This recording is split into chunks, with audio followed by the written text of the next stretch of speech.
WarGames is just around the corner and the women's match has officially been announced. On paper, it's a spectacle, with top stars like Rhea Ripley and Bianca Belair. But when you take a closer look at the teams and the build leading up to this match, things start to fall apart. Let's dive into these teams and try to make sense of it all. The lineups are undeniably star-studded. Team Bianca features Bianca Belair, Rhea Ripley, Jade Cargill, Naomi, and Iyo Sky, while Liv Morgan leads Raquel Rodriguez, Nia Jax, Tiffany Stratton, and Candice LeRae, but the connections between these women feel shaky at best. Let's start with the obvious. Why is Bianca the captain of Team Bianca when Rhea Ripley is right there? This feud is about her and Liv Morgan, a major feud reignited since the Raw after WrestleMania. Why write Rhea off TV with an injury after being attacked by Liv and Raquel on NXT, only to bring her back a few weeks later without any follow-up? The injury angle wasn't needed. A simple post-beatdown promo where Rhea challenges Liv and Raquel to WarGames would have made far more sense than randomly inserting her into Bianca's team.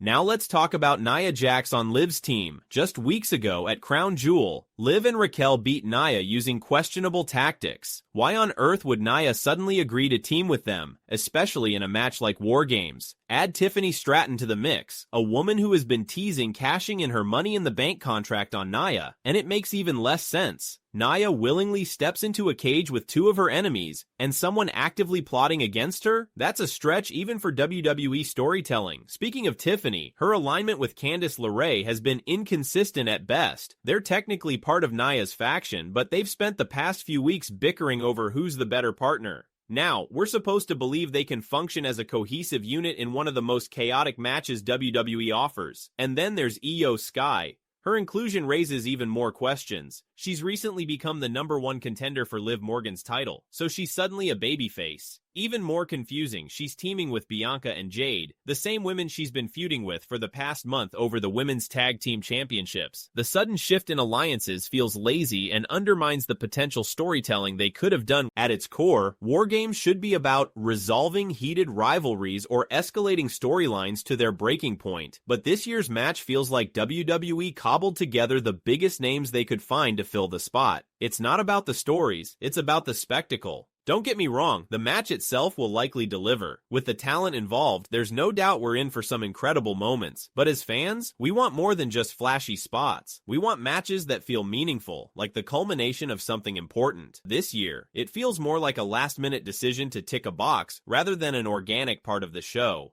What do you think? Does this lineup work for you? Or would you have preferred a more cohesive story leading into the match? Let me know in the comments below.